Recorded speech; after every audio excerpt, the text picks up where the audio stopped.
राज्यात अर्थसंकल्पीय अधिवेशन सुरू असताना उपमुख्यमंत्री एकनाथ शिंदे दिल्ली दौऱ्यावर गेले। या दौऱ्यादरम्यान त्यांनी पंतप्रधान नरेंद्र मोदींची भेट घेतली। या दोघांमध्ये सखोल चर्चा झाली। सकाळी 11 ते 12:30च्या दरम्यान ही भेट पार पडली। या भेटीनंतर उपमुख्यमंत्री एकनाथ शिंदेंनी संसदेतही भेट दिली। त्यावेळी त्यांची केंद्रीय संसदीय कामकाज मंत्री आणि अल्पसंख्याक व्यवहार मंत्री किरण रिजिजू यांच्याशी भेट झाली। यावेळी खासदार श्रीकांत शिंदे हे देखील उपस्थित होते। या भेटीमुळे राजकीय वर्तुळात चर्चांना उधाण आले। आदरणीय प्रधानमंत्री नरेंद्र मोदी साहेबांना देखील भेटलो आणि त्यांच्याशी देखील महाराष्ट्रातल्या अनेक विषयावर देखील चर्चा झाली। अतिशय सकारात्मक चर्चा झालेली आहे आणि मी अधिवेशन सुरू असलं की येत असतो, त्यामुळे आज तशाच प्रकारची भेट होती, सदिच्छा भेट होती। शिंदेंनी दिल्लीत येऊन कितीही रिपोर्ट्स दिले तरी काहीही फरक पडणार नाही। भाजपला ज्यावेळी शिंदेंची गरज नाही असं वाटेल त्या दिवशी ते शिंदेंना दूर लोटतील। ठाकरेंच्या शिवसेनेचे खासदार संजय राऊत यांची एकनाथ शिंदेंच्या दिल्ली दौऱ्यावर जोरदार टीका।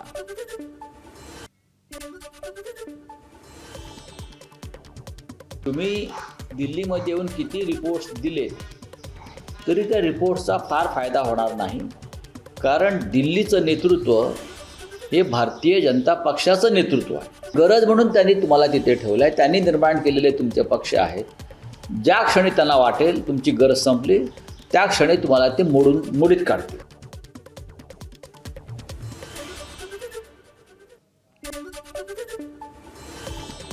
विधान परिषदेसाठी उद्धव ठाकरेंनी फोन केल्यास मदत करणार का असा सवाल उपमुख्यमंत्री एकनाथ शिंदेंना पत्रकारांनी विचारला। त्यावर उत्तर देताना एकनाथ शिंदेंनी विधान परिषदेच्या निवडणुका लागल्यावर बघू असं उत्तर दिलं।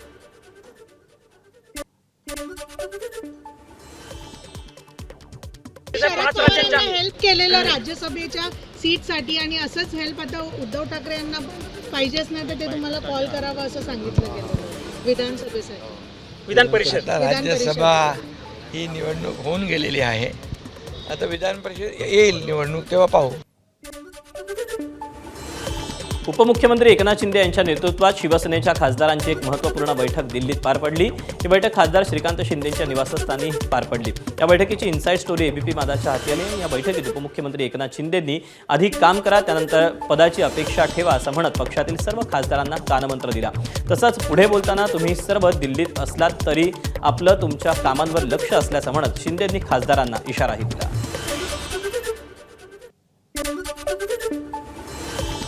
महसूल मंत्री चंद्रशेखर बावनकुळेंनी भाजपा आमदार नरेंद्र मेहतांना क्लीन चिट दिली। मीरा भाईंदरचे भाजपा आमदार नरेंद्र मेहता यांनी भूखंड लाटल्याचा आणि कोट्यवधींची स्टॅम्प ड्युटी लाटल्याचा आरोप काँग्रेस आमदार नाना पटोलेंनी केला होता। त्यावर आता महसूल मंत्री चंद्रशेखर बावनकुळेंनी उत्तर दिलं। मेहतांनी कोणताही घोटाळा केला नसल्याचं बावनकुळे म्हणाले। जेव्हा पत्र पाठवतात खाली तेव्हा त्यांच्या निवेदनाचा विषय काय असतो तो टाईप करतात आणि खाली तो हे निवेदन पाठवित आहोत असं निवेदन आहे, या निवेदनावर चौकशी करावी। सिंपल प्रक्रिया ही। त्यामुळे नाना पटोले यांनी जो आग बोंबड केला आहे त्यांनी सभागृहात मांडावं, मी सभागृहात उत्तर देईल। नरेंद्र मेहता कुठेही दोषी नाही आहे। यापूर्वी 10-12 तक्रारी नरेंद्र मेहताबद्दल झालेल्या आहे, एकाही तक्रारीत तथ्य नाही। अरे बावनकुळेच पत्र आहे ते, तुमच्याकडे पत्र आहे त्यांचीच सही आहे, तर राजकारणी खातिर करतोय असं मंत्री कशाला खोटं बोलताय? तुम्हीच तुमच्या आमदाराला नरेंद्र मेहताला जमीन माफिया म्हटलेलं आहे, तुमचंच पत्राचं हेडिंग तेच आहे। मग याला आम्ही राजकारण काय करायचं आहे? तुमचंच पत्र आहे, ते पत्र तुमच्या सगळ्यांजवळ आहे। तर मंत्री चंद्रशेखर बावनकुळे स्वतःच खोटं बोलत आहे म्हणजे आता असं म्हणतं आता विधानसभेत आम्ही प्रश्न विचारणार आहे आणि विधानसभेतही हे पत्र आम्ही दाखवणार आहे। चंद्रशेखर बावनकुळेंनी सांगावं की आम्ही राजकारण करतोय की तुम्हीच हे पत्र लिहिलेलं आहे। नाना पटोलेंनी भाजपा आमदार नरेंद्र मेहतांवरचे सर्व आरोप फेटाळले। तर नाना पटोलेंचे आरोप बिनबुडाचे असून त्यांच्याकडे कोणतेही पुरावे नसल्याचं नरेंद्र मेहतांनी म्हटलं।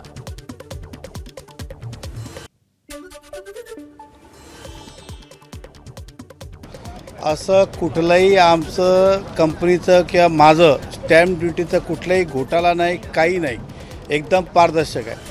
आता जे बोलतात की ते फायदा पोचवण्यासाठी सरकारने केलं, तर ते एम्युनिटी स्कीम आणलेली तर कोणी आणलेली त्यावेळी नाना पटोलेजी सभापती होते आणि महाविकास आघाडीची होती.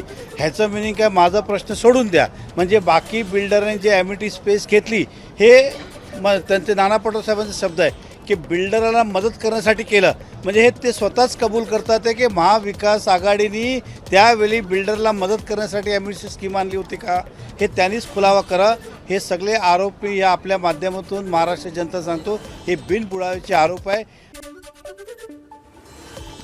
बारामतीतील अजित पवारांच्या अपघाती निधनाला 1.5 महिना पूर्ण झाला. मात्र तपास योग्य पद्धतीनं होत नसल्यामुळे आमदार रोहित पवार यांनी अनेक मंत्री आमदारांच्या भेटीगाठी घेतल्या. आमदार रोहित पवारांनी विधानसभा अध्यक्ष राहुल नार्वेकरांची भेट घेतली. या भेटीत अजित पवारांच्या अपघातासंदर्भात अधिवेशनात चर्चा व्हावी अशी मागणी पवारांनी केली. तर यावर सकारात्मक उत्तर देत उद्या किंवा सोमवारी अजित पवारांच्या अपघातासंदर्भात चर्चा घेतली जाईल असा शब्द राहुल नार्वेकरांनी दिल्याची माहिती रोहित पवारांनी दिली. अध्यक्षांनी सांगितलंय की उद्या नाहीतर सोमवारी या बाबतीतली चर्चा आम्ही लावू. त्यामुळे वाट बघूया सोमवारपर्यंत काय होतंय. कुठेतरी VSRला वाचवलं जात आहे असं आमचं आधीपासूनचं मत आहे. पण आत्तापर्यंत जी माहिती आम्ही पुढे आणली होती ती थोडक्यात माहिती होती. बरीचशी माहिती अजून आमच्यापर्यंत आहे. त्यामुळे पुढच्या काही दिवसामध्ये सरकारकडनं काय केलं जातं हे आपल्याला त्या ठिकाणी बघावं लागेल आणि नंतर नाईलाज होऊन जी काही शेवटची माहिती आहे मोठी माहिती आहे ती आपल्या सर्वांच्या माध्यमातून लोकांपुढे आम्ही आणल्याशिवाय राहणार नाही. काँग्रेस नेते नाना पटोले आज विधानसभेत टी-शर्ट परिधान करून आले. त्यावरून मुख्यमंत्र्यांनी टोलेबाजी केली. नाना भाऊ आज स्मार्ट बनून आल्यामुळे मी त्यांना स्मार्ट उत्तर देणार असल्याचं मुख्यमंत्री म्हणाले. विधानसभेत प्रश्नोत्तराच्या तासाला नागपूरची कायदा सुव्यवस्था ड्रगचा सुळसुळाट यावर प्रश्न उपस्थित करण्यात आला होता.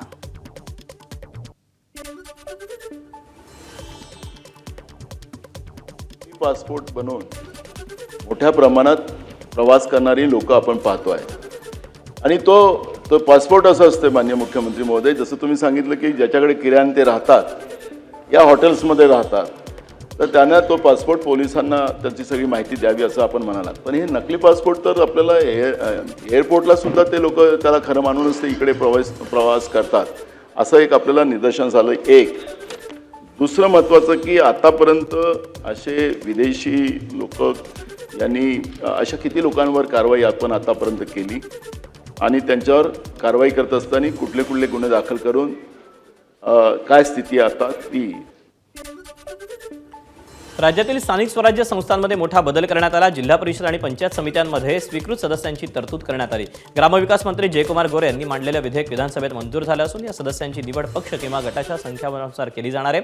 दरम्यान स्वीकृत सदस्यांना मतदानाचा अधिकार किंवा निधी मिळावा अशी मागणी काही आमदारांकडून करण्यात येते. एवढे सगळे सदस्य निवडून आल्यावर त्यांना बसायला जागा असली पाहिजे अशा पद्धतीची पंचायत समितीच्या इमारती असल्या पाहिजेत. मला वाटतंय आम्ही सरकारच्या माध्यमातून पंचायत समितीच्या इमारती आपण नव्यानं बांधतोय. माझी सभागृहाला विनंती आहे की आपण एकमताने हे बिल मंजूर करावं. प्रश्न असा आहे की सन 2026चे विधानसभा विधेयक क्रमांक 15 महाराष्ट्र जिल्हा परिषद व पंचायत समित्या दुसरी सुधारणा विधेयक 2026 विचारात घ्यावे. काय अनुकूल असतील त्यांनी होय म्हणावे, प्रतिकूल असतील त्यांनी नाही म्हणावे.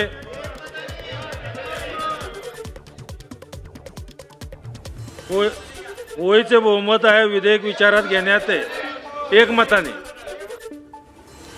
कोल्हापूर जिल्हा परिषद अध्यक्षपदासाठी राष्ट्रवादीच्या शिल्पा खोत यांची निवड झाली तर उपाध्यक्षपदी भाजपचे तानाजी पाटील बिनविरोध निवडून आले. शिल्पा खोत या कागल तालुक्यातील सेनापती कापशे जिल्हा परिषद मतदारसंघातून निवडून आल्या तर गडमुडशिंगी जिल्हा परिषदेतून निवडून आलेले तानाजी पाटील महाडिक गटाचे कट्टर समर्थक मानले जातात. महायुतीच्या गोटातून एक महत्त्वपूर्ण बातमी. परभणी जिल्हा परिषदेत सत्ता स्थापनेचा महायुतीतला तिढा सुटला. महायुतीतील तिन्ही पक्ष मिळून परभणी जिल्हा परिषदेवर सत्ता स्थापन करणार आहेत. परभणी जिल्हा परिषदेमध्ये अध्यक्षपद भाजपकडे राहील, उपाध्यक्षपद राष्ट्रवादी काँग्रेसकडे राहील. याशिवाय इतर समित्यांमध्ये शिवसेनेला सामावून घेणार असल्याची माहिती भाजपचे प्रदेशाध्यक्ष रवींद्र चव्हाण यांनी दिली. जिल्हा परिषदेमध्ये सुद्धा महायुतीमध्येच परभणीमध्ये यानंतरच्या काळामध्ये काम करावं आणि त्यामुळे परभणी जिल्हा परिषदेचा अध्यक्ष हे भारतीय जनता पार्टीकडे राहील. उपाध्यक्ष हे पद जे आहे ते राष्ट्रवादी पक्षाकडे राहील. छत्रपती संभाजीनगरच्या जिल्हा परिषदेत अध्यक्ष कोणाचा होणार याकडे सगळ्यांचं लक्ष लागले. भाजपचे 23, शिंदेंच्या शिवसेनेचे 21 असे उमेदवार विजयी झाले. 9 सदस्य असलेली ठाकरेंची शिवसेना किंगमेकर ठरू शकते. त्यातच संभाजीनगर जिल्हा परिषदेत एकनाथ शिंदे यांची शिवसेना ठाकरेंची एकत्र येणार अशी चर्चा सध्या सुरू झाली आहे. आम्हाला ना भाजप दूरचा ना शिंदेंची शिवसेना दूरची असं वक्तव्य अंबादास दानवेंनी केलं. जिल्हा परिषद अध्यक्ष उपाध्यक्षपदाच्या निवडणुकीच्या काही तासांपूर्वी दानवेंचं हे वक्तव्य भुवया उंचावणार आहे. आमचे सदस्य म्हणतात सत्तेत सहभागी व्हावं असंही दानवेंनी म्हटलंय. पण सगळ्यांची मेंटॅलिटी अशी की सत्तेत सहभागी व्हा. कोणासोबत पण चला, भाजपसोबत चला नाही तर शिंदेसोबत चला, पण कोणासोबत चला असं सगळेच लोक मत व्यक्त करतात. त्यांच्या मताचा विचार होऊ शकेल उद्या? करावा लागेल असं मला तरी वाटतं. मी या संदर्भात मान्य पक्षप्रमुखांशी निश्चित चर्चा करेल. परंतु या परिस्थितीमध्ये या सगळ्या विषयाचा विचार करावा लागेल अशी स्थिती आहे. हे पहा, आम्हाला भारतीय जनता पार्टी असो की एकनाथ शिंदे असो, आम्हाला दोघे त्या मानानं आम्ही दोघांच्यापासून तेवढ्याच अंतरावर आहे.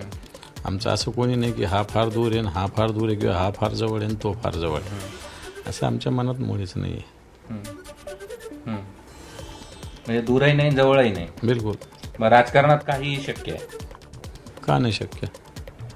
का शक्य नाही? काही शक्य होऊ शकते, त्याला काय. चिपळूण नगर परिषद प्रशासनाच्या कारभाराविरोधात काँग्रेस आक्रमक झाली. एका विकास कामाची माहिती देणाऱ्या फलकावर भाजप जिल्हाध्यक्षांचं नाव टाकल्यानं काँग्रेसनं थेट मुख्याधिकाऱ्यांना जाब विचारला. शासकीय कामाच्या फलकावर राजकीय पक्षाच्या पदाधिकाऱ्याचं नाव टाकणं चुकीचं असल्याचं काँग्रेसच्या कार्यकर्त्यांनी म्हटलं. काँग्रेस पदाधिकाऱ्यांच्या प्रश्नावर मुख्याधिकारी निरुत्तर झाले. मात्र कायदेशीर बाबी तपासून कारवाई करण्याचे आदेश देण्याचं त्यांनी आश्वासन दिलं. मुंबईत जलमेट्रो प्रकल्पाला गती देण्यासाठी मुख्यमंत्र्यांच्या अध्यक्षतेखाली महत्त्वाची बैठक पार पडली. राज्यात सध्या 125 किलोमीटर जलवाहतूक सुरू असून येत्या काळात आणखी 215 किलोमीटरपर्यंत विस्तार करण्याचा सरकारचा मानस आहे. यासाठी 11 नव्या मार्गांवर 24 टर्मिनल उभारले जाणार असून जवळपास 6,500 कोटी रुपयांचा खर्च अपेक्षित आहे. हा प्रकल्प 3 टप्प्यात पुढील 3 वर्षात पूर्ण करण्याचं उद्दिष्ट ठेवण्यात आलं आहे. जलवाहतुकीसाठी कमांड अँड कंट्रोल सेंटर उभारण्यासोबतच बोटी महाराष्ट्रातील शिपयार्डमध्येच तयार करण्याचे निर्देशही देण्यात आलेले आहेत. कोकणातील आंबा आणि काजू उत्पादकांना सरकारकडून मोठा दिलासा मिळण्याची शक्यता आहे. अधिवेशन कालावधीत नुकसानग्रस्त शेतकऱ्यांसाठी मदत जाहीर होणार असल्याची माहिती समोर येते. मुख्यमंत्री देवेंद्र फडणवीस यांनी बैठकीत शेतकऱ्यांना वाऱ्यावर सोडणार नाही अशी ग्वाही दिली. या बैठकीला खासदार नारायण राणे, मंत्री नितेश राणे, उदय सामंत यांच्यासह कोकणातील लोकप्रतिनिधी उपस्थित होते.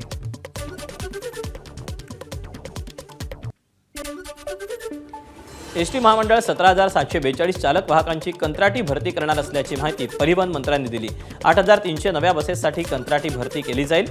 नियमित कर्मचाऱ्यांसाठी अर्थ खात्याकडे अर्ज पाठवलेत, पण तोवर या बसेस चालाव्यात यासाठी ही कंत्राट भरती करावी लागणार आहे अशी माहिती विधान परिषदेत परिवहन मंत्री प्रताप सरनाईक यांनी दिली.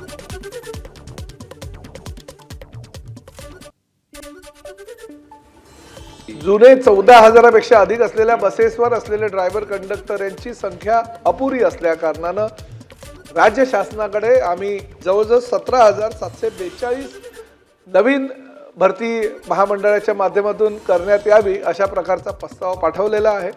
ज्या आता नवीन बसेस येणार आहेत 3,000 प्लस 8,000 5,000 अशा 8,300 बसेस ज्या येणार आहेत त्यावर कंडक्टर आणि ड्रायव्हरची भरती न केल्यामुळे त्या बसेस तशाच उभ्या राहू नये यासाठी आम्ही काही तात्पुरत्या स्वरूपामध्ये कॉन्ट्रॅक्टमध्ये आम्ही कामगार घेणार आहोत. ही वस्तुस्थिती आहे. नाशिकच्या तपोवन परिसरात झाडांवर जादू टोण्यासारखे अंधश्रद्धेचे प्रकार आढळल्यानं खळबळ माजली. झाडांवर काळ्या बाहुल्या, खिळे लावल्याचा प्रकार समोर आल्यानंतर अंधश्रद्धा निर्मूलन समितीनं तात्काळ धाव घेतली. पर्यावरणप्रेमींनी खिळेमुक्त वृक्ष अभियानातून हा प्रकार उघडकीस आणला. नागरिकांनी अशा प्रकारांना घाबरू नये आणि तपोवनाचं पावित्र्य राखावं असं आवाहन अंधश्रद्धा निर्मूलन समितीकडून करण्यात आलं. काही झाडांना जादू टोनासारखे प्रकार केलेले आढळते. तर या ठिकाणी तपोवनामध्ये काही झाडांना, विशेषतः बाबळीच्या झाडांना काळ्या बाहुल्या लावलेल्या होत्या. काही ठिकाणी चिठ्ठ्या लिहिलेल्या लावून त्या ठिकाणी लावलेल्या आढळल्या होत्या. तर महाराष्ट्र अंधश्रद्धा निर्मूलन समितीच्या वतीनं या ठिकाणी प्रबोधन करण्यात आले व त्या ज्या काळ्या बाहुल्या होत्या त्या काढून टाकण्यात आले. मुंबईच्या मरोळ नाक्यामध्ये पोलीस भरतीसाठी मोठ्या संख्येने उमेदवार दाखल झाले. फिजिकल परीक्षेसाठी हे सगळे तरुण दाखल झाले. मात्र ऐनवेळी परीक्षेसाठी न घेतल्यानं विद्यार्थ्यांनी रस्ता अडवून गोंधळ घालायला सुरुवात केली. परीक्षा आधीच 10वीचा भूगोल पेपर फुटल्याची बातमी समोर आली. सांगोल्यामध्ये सांगोला विद्या मंदिर प्रशालेतून भूगोलाच्या तब्बल 50 प्रश्नपत्रिका चोरीला गेल्या. स्ट्रॉंग रूमचं कुलूप तोडून 50 प्रश्नपत्रिका चोरीला गेल्या. या पेपर फुटी प्रकरणाची पोलिसांकडून दखल घेऊन चौकशी करण्यात आली. या तपासातून शाळेतील सीसीटीव्ही कॅमेरे बंद असल्याची देखील माहिती समोर आली आहे. क्वेश्चन पेपरच्या गठ्ठ्यातून 2 पॅकेट्स घेऊन गेलेले आहे आणि त्यामध्ये 50 क्वेश्चन पेपर आहे अशी प्राथमिक माहिती आम्हाला मिळालेली आहे शिक्षण विभागाकडून. आम्ही इथे पाहणी केली तर ज्या रूममध्ये ते गठ्ठे ठेवण्यात आले होते क्वेश्चन पेपरचे, त्या रूमला जे लॉक लावलेलं आहे ते लॉक कटरने कट केलेलं आम्हाला आढळून आलेलं आहे. आम्ही आमचे फॉरेन्सिक एक्सपर्ट, डॉग स्क्वॉड आणि फिंगरप्रिंट एक्सपर्ट यांना बोलवलेलं आहे आणि त्यांच्या मार्फतीने आणि आमच्या लोकल पोलीस स्टेशनची टीम आणि आमची लोकल क्राईम ब्रांचची टीम यांच्या मार्फतीने पुढील तपास करत आहोत. साताऱ्यातील एक 3 महिन्यांची गोंडस चिमुकली सध्या संपूर्ण महाराष्ट्राच्या मनावर अधिराज्य गाजवते, कारण ती दिसते साक्षात महालक्ष्मीच्या रूपात. कोल्हापूरच्या महालक्ष्मीचा साज चढवलेली ही चिमुकली, तिचं निरागस हास्य, ते गोंडस एक्सप्रेशन हे पाहताना क्षणभर वाटतं जणू देवीच आपल्यासमोर अवतरली. साताऱ्याची असलेली ही गोंडस परी आईबाबांसोबत फोटोशूटसाठी स्टुडिओमध्ये गेली आणि तिथे कॅमेऱ्यासमोर तिनं दिलेलं क्यूट एक्सप्रेशन आता सोशल मीडियावर तुफान व्हायरल झालंय.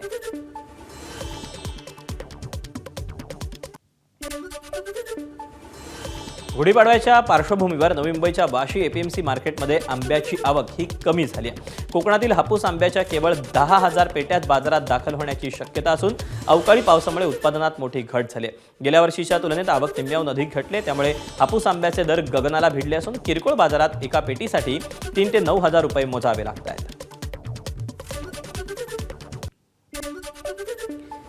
यावर्षी मार्च महिन्याच्या 15वड्यातच मालेगावच्या तापमानाचा पारा 40 अंशांवर पोहोचला. उन्हाच्या झळा नागरिकांना बसतायत. सामान्य रुग्णालयात रुग्णांसाठी स्वतंत्र कक्ष सुरू करण्यात आलाय. दुपारी 12 ते 4च्या दरम्यान बाहेर जाणं टाळावं, विशेष काळजी घ्यावी असं आवाहन वैद्यकीय अधिकाऱ्यांनी केलं आहे. धुळे जिल्ह्यात वाढत्या उष्णतेचा फटका शेतकऱ्यांना बसला. तापमान 39 अंशांवर पोहोचल्यानं पिकांचं मोठं नुकसान होत आहे. निमझरीचे शेतकरी दिनेश पाटील यांच्या 5 एकरातील टरबूज पिकाला उन्हाचा फटका बसला. संपूर्ण पीक खराब झाले. जवळपास 3 लाखांचा खर्च करूनही अपेक्षित उत्पादन हाती आलं नाही. हातातोंडाशी आलेला घास हा हिरावल्यानं शेतकरी आर्थिक संकटात सापडला आहे. नाशिकमध्ये गंगापूर रोडमध्ये डॉक्टर मनीषा जेजूरकर यांच्या आत्महत्येप्रकरणी संशयित आरोपी डॉक्टर निलेश जेजूरकर अद्याप फरार आहे. पोलिसांकडून त्याचा शोध घेतला जातोय. मनीषा जेजूरकर ज्या ठिकाणी मृत अवस्थेत आढळून आल्या त्याच ठिकाणी 2 वापरलेल्या सिरिंज आणि 1 चाकू आढळून आल्याचं वकिलांनी सांगितलं.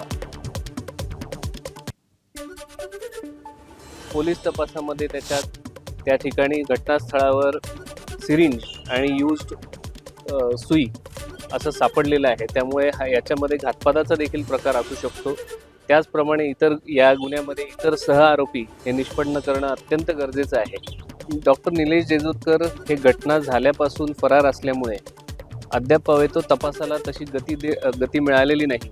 परंतु या प्रकरणाचा अत्यंत सखोल जर तपास करायचा असेल तर डॉक्टर जेजूरकरांची कस्टडी ही गरजेची आहे असा युक्तिवाद आम्ही आज न्यायालयात केलेला आहे. एबीपी माझा, उघडा डोळे बघा नीट.